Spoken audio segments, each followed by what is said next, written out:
All right, we're going to be making a quick pickle recipe. I used some small pickling cucumbers. If you have them at your farmer's market, that's great. But in the store, they would be like those small Persian cucumbers, and slice them all up.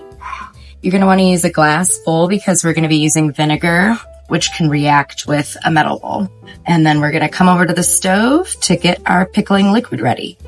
We're going to start off with some water. That way it's not too sharp. And then we're going to just use straight up white vinegar. We want to have enough liquid that'll cover all of our cucumbers. We always put in a little bit of sugar to help offset that sharpness. A decent amount of salt. I have some coriander here. If you have pickling spices, you can toss those in. I'm kind of doing it one by one. This is dried dill. Fresh garlic cloves for a little bit of flavor, and some fresh cracked black pepper. And what we're going to do is we're going to simmer this until the sugar is dissolved and the liquid is hot, but not boiling.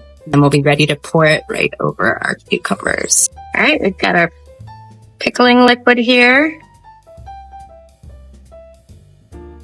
So obviously it's great when we have time to take a bunch of cucumbers and can them and pickle them, but this is for when you want something quick or even just a small amount. This I'm going to let cool on the countertop, and then I put it in the fridge, and it's basically ready in about 2 hours.